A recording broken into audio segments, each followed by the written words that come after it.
I know it might seem like I'm perfect with absolutely stunning hair, a cool LED light, and the muscular build of a teenage girl, but I actually do make mistakes. Believe it or not, I know. I know, you're shocked, you're surprised, I'm sorry, but I'm not perfect. I know it may sound blasphemous, but it's true. I have made some mistakes that relate to my credit score and even my credit card journey. And if I'm not perfect, you're probably not perfect too. So that's why today I'll be going over 5 credit card mistakes that I want you to avoid. And hopefully you haven't done any of these things yet. I mean, it's not the end of the world unless you're still doing it. But if you are still doing these things, I'm sorry, but make sure you shape up, take your notes or whatever, and we're gonna change your credit score journey. Before I get started, you may have noticed that it's not dark in here for once. Despite popular belief, I'm not a vampire and I don't live in Antarctica, so the sun does exist where I'm from. But if I go outside, I'll instantly shrivel up because of an overdose of vitamin D, so that's why we're inside. And you know what shouldn't shrivel up and die?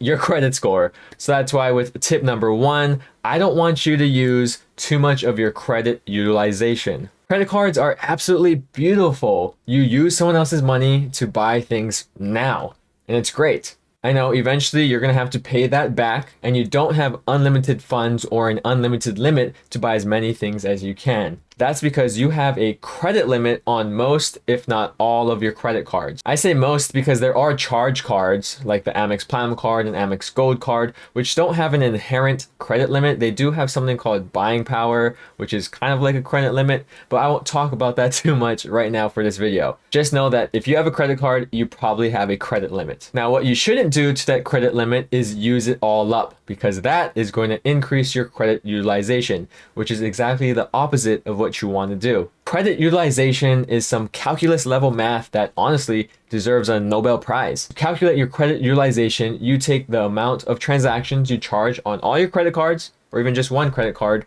divided by the total credit limit of all your credit cards, or just that one credit card. For example, if you have a $10 charge on a credit card with a limit of $1,000, your credit utilization is 1%. Ideally, you want to keep your credit utilization under 30%, but if you want to be extra special, and honestly I recommend this, you should try and keep it between 10 and 15%. Well, technically just under 15%. If you keep it at 1%, that's great too. But when I got my first credit card, I didn't know this. I, for some reason, thought the exact opposite.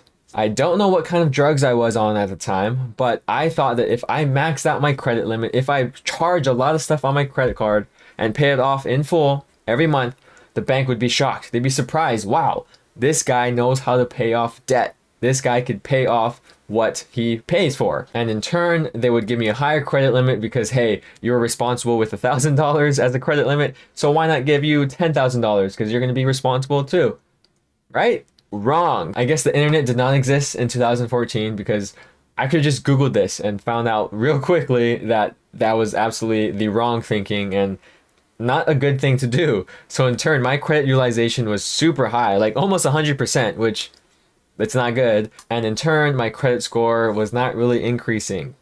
It was stuck. And the sad thing is, throughout this whole process until I finally found out, I thought I was killing it. I thought, damn, 100% credit utilization, like, bro, that's some alpha male type of stuff, man. I don't think anyone else could do this like me. Don't be like me. Keep your credit utilization low. Don't charge too many things on your credit card. Don't make that mistake of trying to reach your credit limit. That's not what it's there for. You don't want to get anywhere near it. If you do need to make a large purchase or multiple transactions on that card, you can pay it off early to kind of protect your credit utilization from being recorded or reported. And I actually made a video up here that kind of goes more in depth in that and how to pay for your credit card to best optimize it and hopefully increase your credit score. On the topic of credit card balances, we're going to talk about the second credit card mistake that you should avoid, and that is to carry over a balance. Carrying over a balance means that when it's time to pay your credit card statement, you don't pay it off in full. You maybe just pay the minimum payment due, and therefore there's a leftover balance that you did not pay for yet. What happens is that that balance gets carried over into the next month when you're going to have another chance to pay it off. In turn, though, you will accrue interest, APR, interest rate, things that you may have heard or seen on a credit card disclosure statement paper that they give you after you apply, or honestly, you should look at it before you even apply. Now, I understand that you may not have bigger muscles than me, but I could bet that you have a bigger brain than me, and you can understand how carrying a balance is a huge no-no.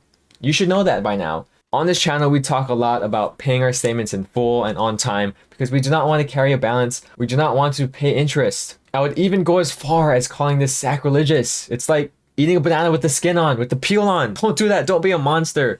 Eat your banana after you peel it. Don't carry over a balance. Yes, if you're living paycheck to paycheck and can't afford necessities that you need right now, like food, beverages, bagel bites, gushers, etc., then okay, carry over a balance because you don't want to die. But the rest of you, don't charge stuff on your credit card if you can't pay it off right then and there. I know you don't have to because at the end of the month you're going to have to, but if you can't pay for that new shiny Roblox or whatever right now, I don't think you should get it unless you know you're going to be able to pay it off later. I know earlier I mentioned you should know the APR or interest rates of your card before you apply, but honestly, if you pay off your credit card in full each month, you don't really need to know your APR or interest rate because it's not going to come into effect. Like honestly, I don't know any of my credit card interest rates or APR, and I never look at it because all I know is I'm going to be paying off the credit card statement each month in full every time. So the interest rate stuff, it's irrelevant to us. We don't care about that. So for the 17th time in this video, don't carry over a balance on your credit cards. This third credit card mistake isn't really crucial or essential, but it does help create a more efficient credit card journey. And that is not being mindful of the Chase 524 rule. The Chase 524 rule is the rule where if you opened 5 or more credit card accounts in the past 2 years or 24 months, then you will not get approved for the new or next Chase credit card. You will get denied when you apply. Automatically, no questions asked. No, it doesn't matter if your 5 credit card accounts weren't with Chase because they don't care about that. And it doesn't matter how high your credit score is, it's not going to save you. As soon as you have opened 5 credit card accounts in the past 2 years, Chase is not going to approve your application for a new credit card. The reason why this is important is because Chase has one of, if not the best credit card point system out there. And in fact, their credit cards are pretty damn good too. Arguably, Chase is the best credit card company out there.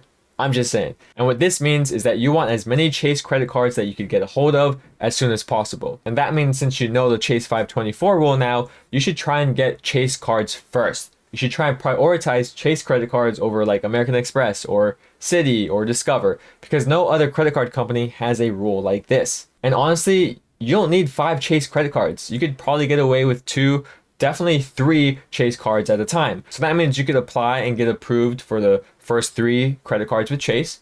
And then after that, you could just get whatever card you want since you won't apply for another Chase card in a little bit. So make sure you plan ahead on what credit cards you want to apply and when, because you have to keep in mind the Chase 524 rule. And trust me, it sucks to be stuck in this jail because that's exactly what I'm in right now and I have to wait until next year before I could apply for another Chase credit card. I did not plan it out well, apparently.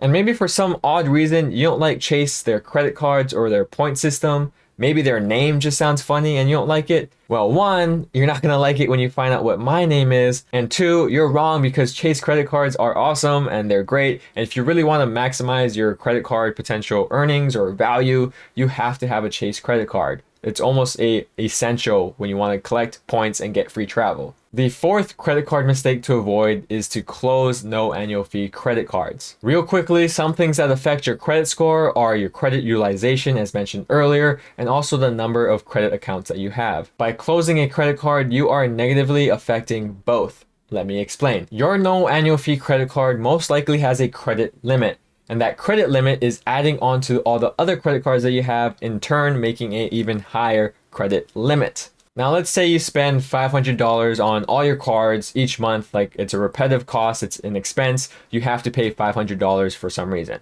If your original sum of all your credit limits is $10,000 and then drops to $5,000 after closing that no annual fee credit card with a credit limit of $5,000, your credit utilization is going to go from 5% to 10%. And that's just from closing the credit card because your credit limit, it gets removed from that total sum even though you're still just charging the same amount on the cards every month. This alone could temporarily ding your credit score, not by a lot, it's not like a huge deal, it's not catastrophic or anything, but it also decreases the amount of credit accounts that you have open, which does affect your credit score a little bit as well. It is okay though to cancel a annual fee credit card that you have to pay to use every year if you're not getting value from it. This case is different because you're actually having to pay to use that credit card. Whereas on the other hand, a no annual fee credit card you could use whenever. You could just keep it in your sock drawer and let it collect dust, and you won't have to pay a cent to keep it open. It just keeps your credit limit higher and has your credit card accounts opened a little bit higher as well. One important thing though to keep in mind is for these unused credit cards that you just store away and never see again, you want to make sure that you keep them active. And that's because if you don't charge anything on those credit cards, or actually any credit card, for like 6 to 12 months at a time, the company is actually going to close that credit card account automatically. So what I like to do is to set reminders each quarter to use those unused credit cards. I really like to just use them to buy Amazon gift cards for myself, or I think it's called reloading your balance, because I shop on Amazon a lot anyway, so at least it's going to go towards something that I will use. The fifth and final credit card mistake that I want you to avoid is using cash advances. A cash advance is when you use a credit card at a bank or ATM to pull out cash right then and there. Kind of like using your credit card as a debit card. It may sound great, but it's actually a short-term loan that you open up with your credit card company, which isn't that good. So that means you're eventually going to have to pay back whatever cash amount that you withdrew. On top of that though, you're going to have to pay a cash advance fee, which is usually around 3 to 5% of the amount of cash that you withdrew. And then finally, you're going to have to pay interest on top of that. And the interest rates could be something crazy like 25%, and it accrues daily, not monthly, like if you miss a bill or if you only pay the minimum payment due for your credit card bill. This thing accrues daily, so it's really going to stack up and cost you a lot more money than you should be paying. Cash advances are just ridiculous and you should never do them. Before I end this video, I just want to mention 2 bonus tips that are just really small, but I don't know if you do them or not. Consider this a gift for your beautiful soul and a thank you for making it this far. One is something that I mentioned earlier in this video, and it's that you should not be just making the minimum payments each month. Sure, it's better than missing a payment totally and it prevents you from having a late payment, but you're still going to be carrying over a balance. And as we've talked about so many times before, you don't want to do that, so be sure to pay your statements in full. I'm just really trying to ingrain that in your heads, that should not even be a question. The second bonus tip is to use autopay, and that way you'll never miss a payment. Most credit card companies have this setting somewhere in your account, and it's super useful, and I use it on all my credit cards. Yes, I manually pay my credit card statements, but just in case I miss it, I know that the autopay is going to take care of it and I won't get a late or missing payment. You can choose how much to automatically pay, for example, the minimum payment due, which you shouldn't do, a fixed amount, or even the entire statement balance. And obviously, I have it set up for the entire statement balance. You can also choose when you want it to be paid, so that way you could time it with like your paychecks or whatever. Super easy, it's a nice feature, and I recommend turning it on for all your credit cards. That's it for this video, and I hope you did not make any of these mistakes, or if you did, it's not the end of the world. You still have a chance to turn your life around. Once you get the hang of it, you really don't have to think about it too much. It's kind of like second nature, and you can just tell your friends and family, and they'll think of you as the credit card guru. Let me know if this video was helpful, and please give me a like and subscribe down below to help support us and this channel. Here are some other videos that I think may help you out, so I'd recommend watching them if you want to learn more. Other than that, thank you so much for watching, and I'll see you in the next one. Shoots!